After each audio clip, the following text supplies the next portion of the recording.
درندوں کو دیکھا ہو, ان کے کبھی پر اٹھا کے دیکھے, جو اوپر کی سکن ہوتی ہے, کھمب ہوتے ہیں, کھمب اوپر کے, آپ دیکھیں گے تھوڑے میلے بھی ہوتے ہیں, سخت بھی ہوتے ہیں, کھردرے بھی ہوتے ہیں, اور پر اٹھا کر آپ نیچے کے جو اس کے تھوڑے تھوڑے کھمب ہوتے ہیں, آپ ان کو دیکھیں, ریشم سے بھی زیادہ نرم.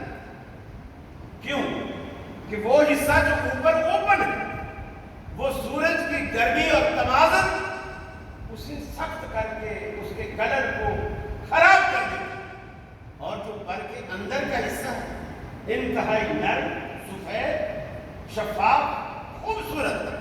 اللہ یہ چاہتا ہے اے مسلمان بیویوں, مسلمان ماؤں, مسلمان بیٹیوں, اللہ یہ چاہتا ہے کہ تمہاری وہ سکن جو سہاگ رات تمہارے خاوند نے دیکھی ہے, وہ تمہارے مرتے دم تک وہی حسن برقرار. اس لیے تمہیں چھپانے کا, ڈھانپنے کا حکم دیا, تاکہ کسی بد نظر کی نظر تمہیں خراب نہ کر سکے. آپ اپنے جسم میں بھی دیکھیں, جو آپ کے حصے باہر رہتے ہیں, گردن ہے کپڑے سے باہر رہتی ہے, فیس کپڑے سے باہر رہتا ہے, ہاتھ کپڑے سے باہر رہتے ہیں, اور پاؤں کپڑے سے باہر رہتا ہے.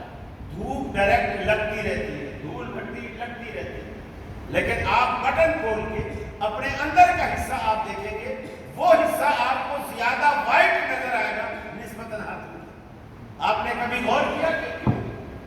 پردے کی حکمت ہی سب سے بڑی یہی ہے, تاکہ عورت کی بیوٹی خراب نہ ہو, اس کے خاوند کی محبت جو اس کے دل میں ہے وہ کبھی کم نہ پڑے.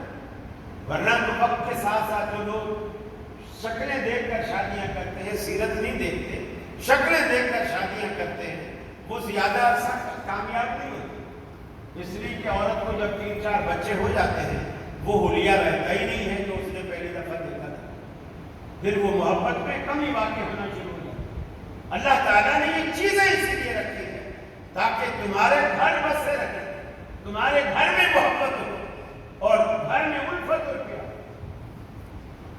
پھر یہ قصور کچھ گھر والوں کا بھی, چھوٹے چھوٹے